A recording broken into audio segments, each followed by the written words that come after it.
सामाजिक विकास में मंदिरों की भूमिका। श्रीमती अनीता शुक्ला। आदि शंकराचार्य के कथनानुसार जब ज्ञान की शुद्धता बनी रहेगी तो सारा जीवन अपनी पूर्ण क्षमता तक पहुंच जाएगा। मंदिर पूरी मानवता के लिए प्रकाश स्तंभ के रूप में चमकेगा। जीवन समृद्धि, शांति, प्रचुरता और प्रसन्नता के स्तर तक बढ़ जाएगा। मंदिर विश्वास, आशा, प्रेम, शांति, प्रायश्चित के भाव का विकास कर विविध संस्कृतियों तथा विविध गतिविधियों का मार्ग प्रशस्त करते हैं।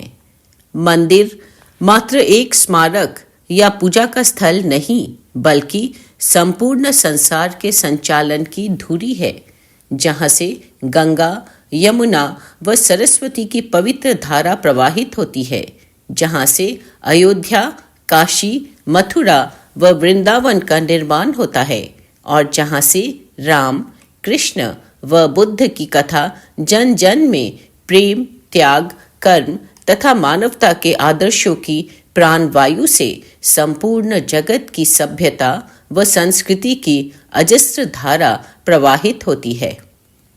वेद कहता है, प्राचीन भारतीय वैदिक परंपरा संपूर्ण सृष्टि को पुरुष के रूप में परिभाषित किया करती है। मंदिर स्वयं में संपूर्ण ब्रह्मांड है। भारतीय समाज में सांस्कृतिक मूल्यों के निर्माण में मंदिरों की भूमिका शरीर में आत्मा और सांस की तरह है।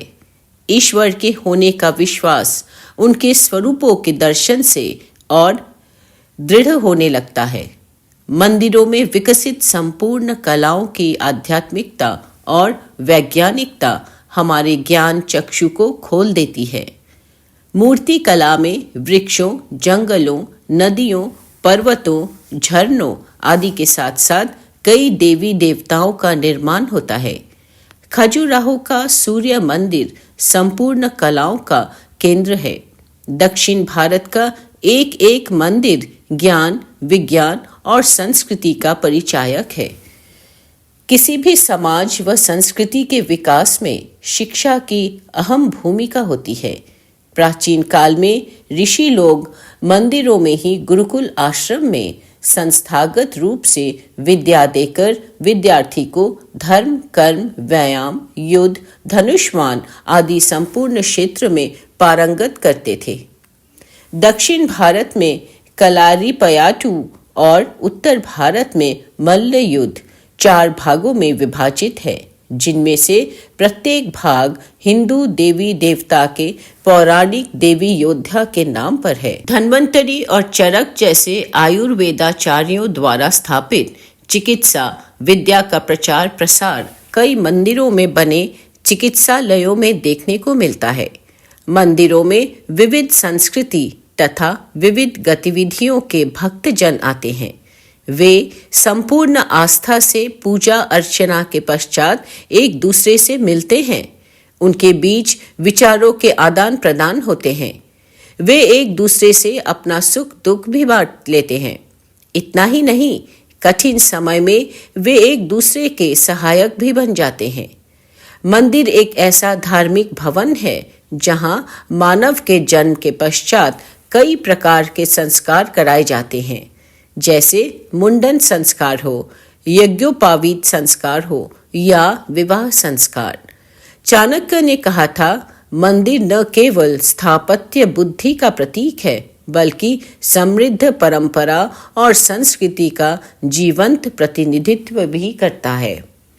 मंदिर एक ऐसा पवित्र स्थल है जहां बैठकर इष्ट चिंतन या जप ध्यान आदि किया जाता है, जहां किसी भी विषय की आलोचना या चिंतन निषिद्ध है। अर्थात मंदिरों में भावों की पवित्रता का विकास होता है। भावों और विचारों की शुद्धता एक स्वस्थ समाज की संरचना में सहायक है।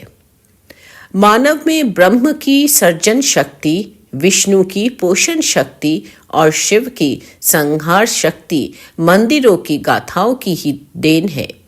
मंदिर निश्चय ही मानव की आत्मिक शक्ति का केंद्र है। प्राचीन मंदिरों की संरचना में एक संपूर्ण शास्त्र समाहित होता है।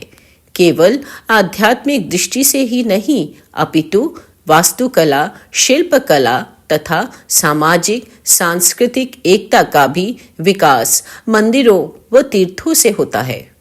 जिन ग्रामवासियों या व्यक्तियों ने पुस्तकें अथवा धार्मिक ग्रंथ नहीं पढ़े, वे भी मंदिरों पर उत्कीर्ण कथाओं का मुख्य सार समझ लेते हैं।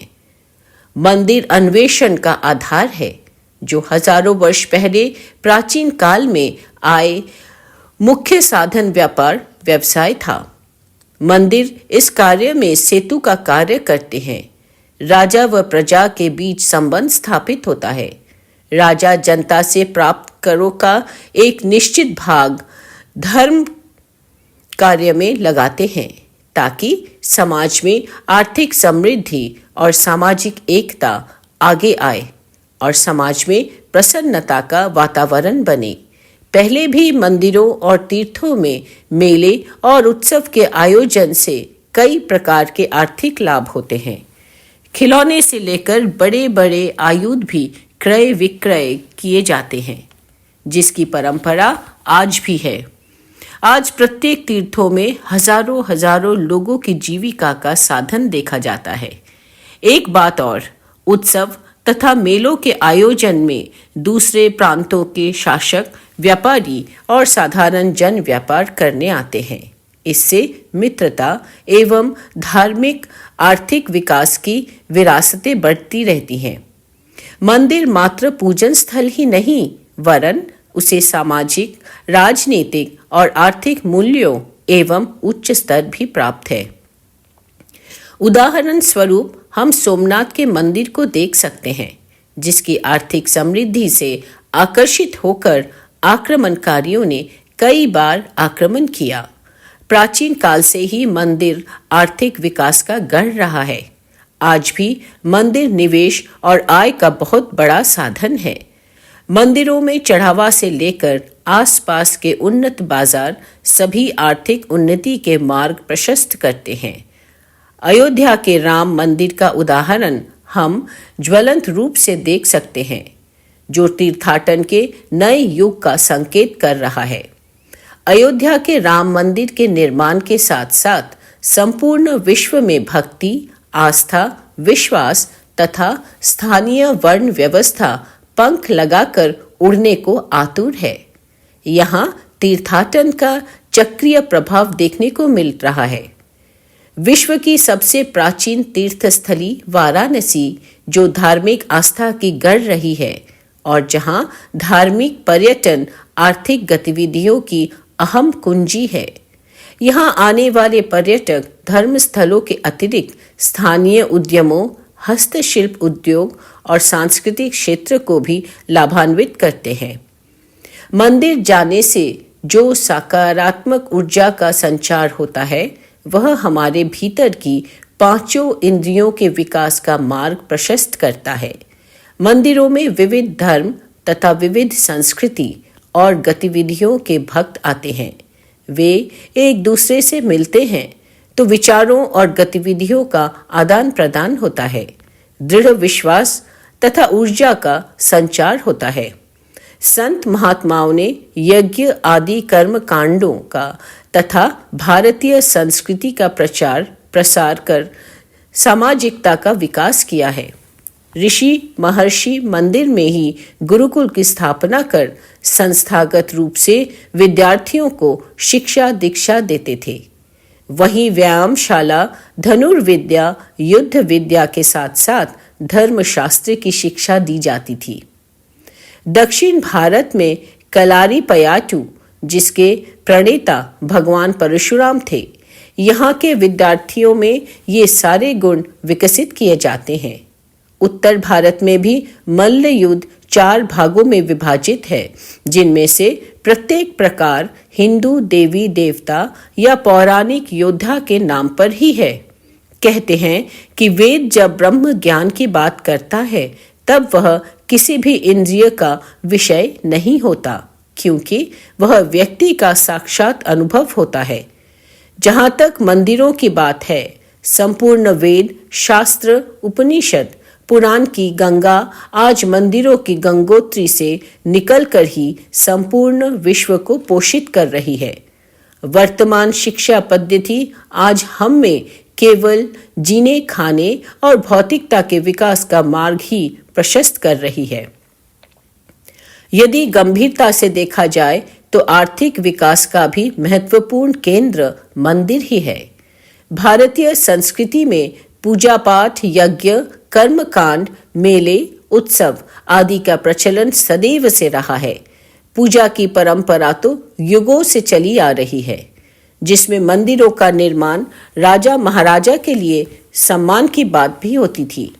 भारतीय हिंदू संस्कृति में गंगा, गीता और गाय को हमेशा से पूजनीय माना गया है। अतः इनके साज सज्जा और संरक्षण के लिए मेले, यज्ञ आदि का प्रचलन हुआ। इतना ही नहीं, मंदिरों के निर्माण में इस बात का पूरा ध्यान रखा गया ताकि आने वाला समाज अपनी संस्कृति से जुड़ सके। जब हम समाज के विकास का आर्थिक पहलू देखते हैं तो आज ही नहीं, प्राचीन समय से ही मंदिर जीविका का केंद्र रहा है। हजार वर्षों का इतिहास हमें परिचित कराता है कि मंदिर की भित्तियों के एक एक चित्र हजार शब्द के बराबर है। खजुराहो और उड़ीसा का कोणार्क का सूर्य मंदिर संपूर्ण कलाओं का केंद्र है। दक्षिण भारत का एक एक मंदिर ज्ञान, विज्ञान और संस्कृति का परिचायक है। उत्तर प्रदेश का मानस मंदिर आदि सभी मानवता के क्रमिक विकास की गाथा गाते हैं। जब हम मंदिरों के गर्भगृह में प्रवेश करते हैं तो वहां की अपूर्व शांति हमें ज्ञान व ध्यान की दिशा दिखाती है। वहां हम सब बैठकर ध्यान करते हैं तो वह हमें सकारात्मक ज्ञान की ओर ले जाता है, जो सामाजिक विकास की संवेदना का दर्शन रहा है। भित्तियों पर उत्कीर्णित विभिन्न प्रतिमाओं और शिल्पों से हमें इतिहास और पुराणों के संदर्भ में जानकारी मिलती है। साथ ही परंपराओं और संदर्भों की कई जानकारियां सामाजिक संबंधों और मर्यादाओं का मार्ग प्रशस्त करती है। आध्यात्मिकता प्रत्येक व्यक्ति का निजी क्षेत्र है। ईश्वर और आत्मा का संबंध अटूट है। जो ब्रह्मांडे सो ही पिंडे, इस घोषणा से मंदिर के सभी भाग मानव शरीर के अंगों की तरह है। मंदिरों का महत्व विद्यालय सा श्रेष्ठ है। भारत को एकता के सूत्र में पिरोने का कार्य मंदिरों, तीर्थों, मठों आदि का ही है। मंदिर सूचना के सर्वोत्तम केंद्र की तरह समुदायों में तालमेल करने में सहायक है। वह पर्यटन का आधार है। सामाजिक सम्मेलन जितना अधिक मंदिरों, तीर्थों आदि में होते हैं उतना अन्यत्र नहीं। अयोध्या में श्री राम मंदिर का निर्माण उसका जीवंत उदाहरण है, जिसने देश विदेश सभी को एक स्थान पर लाकर भारतीय धर्म संस्कृति को पुनर्जीवित कर दिया। आज के बच्चे कल के समाज हैं, राष्ट्र निर्माण के वाहक है। बच्चों को विद्यालयीय शिक्षा के अतिरिक्त धर्म, अर्थ, काम और मोक्ष की शिक्षा भी देना अनिवार्य है और इसका ज्ञान उन्हें मंदिरों के परिसर और भित्तियों पर उत्कीर्णित विभिन्न पशु पक्षियों तथा देवी देवताओं के चित्र अथवा मूर्तियों के सभी चित्रों से होता है। वहां उनकी जिज्ञासा बढ़ती है, जिससे वे अपने अभिभावक से प्रश्न करते हैं तथा जीवन मूल्यों से परिचित होते हैं, जो आगे चलकर सांस्कृतिक तथा आध्यात्मिक जागृति करते हैं। यदि ध्यान से देखा जाए तो कोई भी मंदिर हमेशा उत्तरी छोर पर बनाया जाता है, जहां से चुंबकीय तरंगों का प्रवाह सबसे अधिक होता है, जिससे सकारात्मक ऊर्जा का संचार होता है। मंदिर में बजने वाली शंख ध्वनि, दूर दूर तक सुनाई देने वाला घंटा, भोग प्रसाद, चरणामृत तथा धूप, अगरबत्ती की सुगंध नकारात्मक ऊर्जा का नाश करती है। समाज के निर्माण का एक अन्य महत्वपूर्ण पक्ष है भौतिकता। हमारे धर्म में भौतिकता और आध्यात्मिकता के बीच संतुलन बनाए रखने के लिए 4 आश्रमों को बनाया गया है। हम सभी भक्ति मार्ग पर चलते हुए फिर गृहस्थ जीवन का दायित्व निभाते हुए भौतिकता और आध्यात्मिकता के बीच संतुलन बना सकते हैं। उपर्युक्त समस्त बिंदुओं पर विचार करने के पश्चात यह सिद्ध होता है कि समाज और संस्कृति के विकास में मंदिरों की महत्वपूर्ण भूमिका रही है। व्यक्ति से समाज है और समाज से व्यक्ति। प्रत्येक समाज के निर्माण में नैतिक, आर्थिक, भौगोलिक, भौतिक, वैज्ञानिक या आध्यात्मिक भागों की महत्वपूर्ण भूमिका होती है। आज विज्ञान अपनी चरम सीमा पर है। प्रत्येक हाथ में गूगल रूपी शिक्षक आसानी से उपलब्ध है। फिर भी मंदिरों की महिमा सनातन धर्म की रक्षा के लिए कटिबद्ध है। सनातन अर्थात शाश्वत या सदा बना रहने वाला, जिसका न आदि है न अंत है और इसमें समाहित है। अहम ब्रह्मास्मि, तत्वमसि, सत और तत् का संबोधक है सनातन, जिसमें क्रमशः सतयुग, त्रेता, द्वापर और कलियुग चारों युगों का वर्णन मिलता है। सनातन धर्म में ईश्वर, मोक्ष और आत्मा का तत्व अधिक ध्यान से जाना जा सकता है। हिंदू सनातन का मूल है पूजा पाठ, जप तप, दान, दया, सत्य, अहिंसा और क्षमा। वास्तव में सनातन धर्म ही हिंदू धर्म है, जिनके आराध्य मंदिरों में प्रतिष्ठित किए जाते हैं, जो युग युग से समाज को उसकी संस्कृति से परिचित कराते रहे हैं। परम श्रद्धेय स्वामी राम सुखदास जी महाराज ने साधक संजीवनी ग्रंथ में लिखा है, राजा धर्ममृते द्विजः पवमृते विद्यामृते योगिनः कांता सत्वमृते हयो गतिमृते मृषा च शोभामृते योद्धा शुरमृते तपो वृत्तमृते गीत च पद्मान्मृते भ्राता स्नेहमृते नरो हरिप्रीते लोके न भाति क्वचित। ऋग्वेद में भी यह मंत्र पढ़ने को मिलता है, अयम हस्तो में भगवानयम मे भगवत्तरः अयम में विश्व भेषजाय शिवाभिशर्मणः। इससे स्पष्ट है कि ईश्वर भगवान की मान्यता वैदिक काल से ही सामाजिक उन्नति की ओर अग्रसर करती है। निष्कर्षतः मंदिर, तीर्थ और यज्ञ आदि सभी धार्मिक स्थल सामाजिक विकास में महत्वपूर्ण भूमिका निभाते हैं, जहां बच्चे, बूढ़े, युवा सभी अपनी प्राचीनतम संस्कृति और धर्म को समझ पाते हैं। इसलिए आज भी कहा जाता है, चंदन है इस देश की माटी, तपोभूमि हर ग्राम है, हर बाला देवी की प्रतिमा, बच्चा बच्चा राम है।